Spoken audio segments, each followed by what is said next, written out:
Hey YouTube, Alex from Team Satisfactory coming at you with a Prophecy deck profile.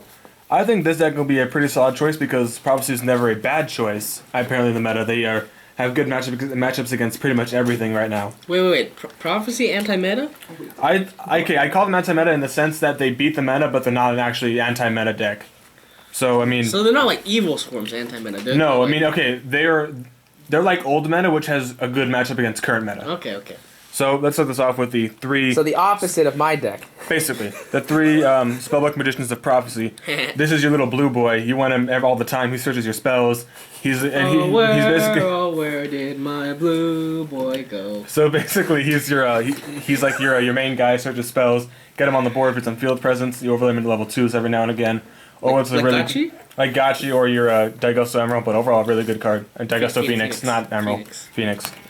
You then play 3 Justice. You play 3 Justice because I'm running the Priestess build. Whoa. Okay, you play Justice because it's a +1 if you get off the effect, which is wonderful. And you get a Priestess and like a Secrets or a Power or whatever. Get that your hand, and 3 Justice keeps this build really consistent. Keeps the combos rolling. Also, Justice plus Power equals Dead Ophion and a Search. Oh, that's a nice one. So that's why I like playing 3 Justice. That hurts. So it's the anti-anti. You're playing anti-anti. As an anti. Wait, You're so playing it's actually anti-anti. meta then. Sure. It's double negative. It's actually meta. No. It's probably one of those like time space jump things. You know what I'm talking about? Not at all. So if you time travel, like in the Back to the Future 2. Oh my time god, loop, we're Back not to the deck talking profile. about this. So then you finish this with the 3 Priestess, which you need for the deck. This is your boss monster. This She's is great. so kawaii.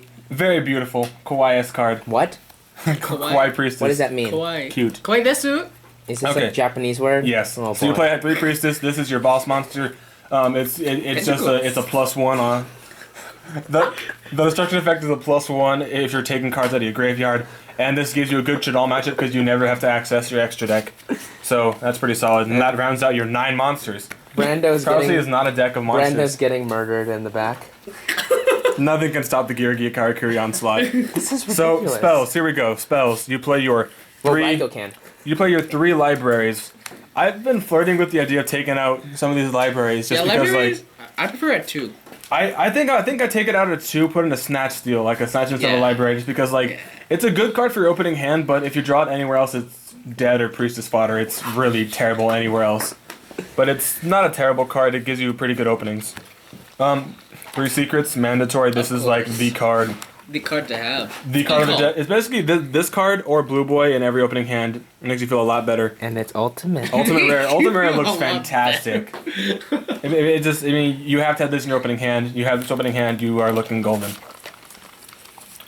2 Master, 3, you don't need it. It doesn't work enough. But basically, the only purpose Master has is to copy a Secrets or copy a Power, which you've already used. I mean, you could copy other stuff too. Well, you could, but those are your primary 2 copy targets. That'll be. Have you ever tried copying Fate? Yeah, I'm not sure if you can do that, but I've never tried copying Fate. It's 1 spell of normal spell in integrated, so you can't copy Fate. If you could copy Fate, that'd be broken as hell. Yeah, I was like, whoa. But basically, this one targets your Secrets, your Power, or your Actually, what else? Yeah, your Secrets, Power, or even your Eternity if you have too many in your Banish Zone. But overall, it's a pretty good card. Yeah. 2 Tower because this is your the card which makes advantage. Your draw engine. Yeah, your draw engine The draw engine. This lets you run Reckless Greed and not even worry about the negative because there is no negative because it takes with the negative of Reckless Greed. Or That thing when Spellbook of Judgment was still around, that was not fair. Ugh. Not fair. Judgment hopefully never comes off the list, but if it does, I'm putting it in here immediately. It's just too good of a card in my opinion. But Tower, you have that for your draw engine, and this helps Prophecy have a really good grind game. 2 Power. I actually really like 2 Power in this coming up format. I used to run 1 because Power was useful but not that great. But seeing as how Prophecy doesn't have a lot of ways to get rid of cards except for Battle Phase. Yeah.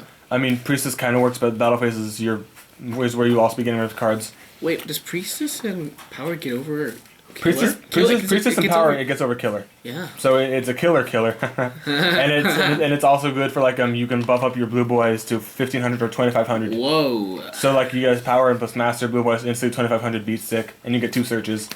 But I like running 2 Power. Also makes it so I don't have to put it back into the deck with Tower as much. I can focus on my Fates. Yeah. And it's one of the prettier commons because of the contrast of the green and the red. Merry Christmas. Merry Christmas indeed. So you have double Wisdom. This card just deals with like the Burning Abyss back row and all those back row heavy decks. It's basically Pandemic. If you have Priestess and Wisdom, you can make plays and you just no fear because they can't do anything to your Priestess. And Wisdom's is a good card to have it too. It solves all the back row problems you would have with Prophecy. Okay, Double Eternity. This is to get back to stuff you banish with Fate. That's all it really does. But it's good because you can banish cards with Fate and then get it right back in your hand like a Secrets.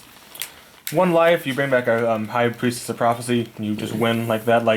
Yeah, that's not okay. Life just banish a Blue Boy or Justice, bring back a Priestess, and just start winning again. Yeah. 1 Fate. This is like the card that makes people hate spellbooks so much. Me. Everyone hates spellbooks just because you play this 1 Fate. It has 3 effects in 1 card, and it's a quick play spell. There's no downsides with this card.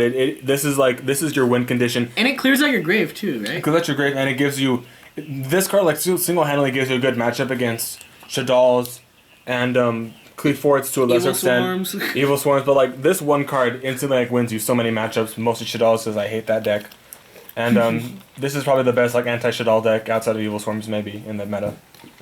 So 2 MST is just for back row hate and scout hate. You just want to MST the scouts. I've actually won games because I main 2 MSTs because they don't expect Prophecy to main MST. But you main MSTs, you just kill their scouts and or their back row and you can win like that. 2 Duality, I like it for the opening plays and the consistency. With 2 Duality, I think I'll definitely take Library down to 2 just because they interfere with each other. And you only want one of them in your opening hand, so with 4, you will always get pretty much 1. And then 1 Moon, because Moon is fantastic in this deck. Whoa, you can stop their attacking monster, or you can also flip your Blue Boy face down, and then when they attack it, you get a search again. And you take no damage. Very good combo for Blue Boy. Use that against me, huh? Yeah, I use that against you today. And that rounds up your enormous spell count for Prophecy. Like it's Spellbook, all of it. It's a spell deck. What can I say? Now we run our nice 3 Reckless Hobins. As I was mentioning, there's no downside for Hoban in this deck because you get the draw engine with the tower, and the amount of times I've RNG'd with this, like I've had 2 spellbooks and a priestess. I'll draw 2. It'll be a spellbook and like a blue boy. Then I just play. I have enough for my priestess. It's some really dumb plays can happen with the free draws you get from this. So I like 3 reckless. Smash. 3 Fiendish Chain. People aren't really a big fan of Fiendish anymore, but I like it just because it negates effects. And it also stops attacks against your blue boy because he is a pretty weak boy. He doesn't have a lot of attack or defense. But if you have a Fiendish Chain, you can protect him a little longer. Then get a level 2, which can then turn into a Downerd. Solemn Warning. I might replace this with a Compulse. I'm kind of iffy or like wishy-washy on this. It's a good trap because it stops any summon, but on the other side, Burning Abyss still get their effects. And you take a lot of damage to stop 1 summon, but it's pretty useful. And then 1 Bottomless, this is for your Cleafort matchup and your Shadal's. It just solves the problem right there and gets rid of the monster permanently. That's why I like running 1 Bottomless. And that rounds out the main deck for my spellbooks. Now, anyone who plays spellbooks knows the extra deck does not matter. You barely use it, barely exists. You only have it in here to basically to psych people out and make them think you're not playing Prophecy. Or to like, basically, you only use it for when you have 2 blue boys on field, which is never. Or like 2 priestesses on field, which is also pretty much never. But if that does happen, you can go into some of these cool cards. Like, for example, we have a Gachi. I have a second one of these. Actually, I have 2 more over there. So we have the Gachis. Yeah, we have those Gachis. Thank you. Are they? Yeah, those 2 things right there. 2 more Gachis. You could run 3 just because you have space for whatever you want in here. Why would you ever need 3 Gachis? You will never need it, but it fills out the extra deck a little bit. and there's no reason why not to, because I kind of like Gachi. Gunning's compensating for something. I'm compensating for my lack of extra deck. 1 Daigusto Phoenix. This card is I won! This card's actually really good in combination. Have 2 blue boys and they have an open field. You make a Phoenix, attack for 3,000. It gives probably some quick damage that they otherwise don't normally have. Guys, I won. Are you playing as Marth? Yeah. 1 Shining Elf. This card is... No, he's so good. He's alright. No, Shining Elf is Marth is so good. My main Marth too. Marth is pretty good.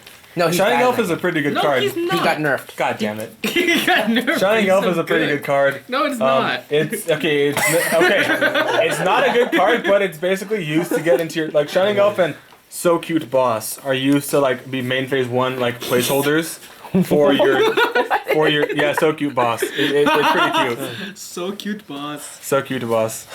Also, pick another card because you can. You have 2 just because you feel like it. But you only play them to have room to have like fodder for your downer magicians.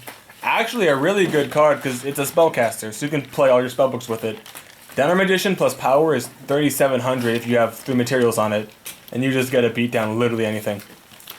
So that rounds out your. As you play one more Herald of Pure Light to recycle your blue boys. Actually, it's surprisingly useful in this deck because you can attach a blue boy, and then just add it to your hand, and add like a spellbook you don't need or like a trap card you don't need back in the deck. Shuffle it, and then you have another blue boy ready for action. This rounds out the 2s. Now we play 3 7s, just because you have priestesses and you might have 2 on the field every so often. They play 1 Hierophant of Prophecy, Hierophant, I don't know. This card's actually pretty good. It's you get a detached material to destroy spells and traps equal to the number of spellbooks you have in your grave. Late game, you'll have a ton of them, so this is basically a heavy storm on legs. You can use it pretty well.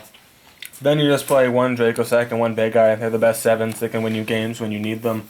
But just Prophecy, you don't have an extra deck, so just put them in there for like the what-if case you happen to need one of these 2 cards. But in 10 duels, I'll use my extra deck maybe 3 times. Doesn't really matter. 3 times? They like, As opposed to 3. every other deck. as opposed to every other deck which you use it. Except Chain Beat. Chain Beat. So that rounds out my extra deck. You can honestly put in whatever you want. Just make sure you have the big guy, the Draco Sack, and the Downards. The rest of it doesn't really matter. Now, for my extra deck, I don't... yeah, that's it. Best card. Yeah, okay, so my extra deck, the only cards I ever cited are 3 Max C. This gives... Oh, whoops, look at that in frame. 3 Max Cs.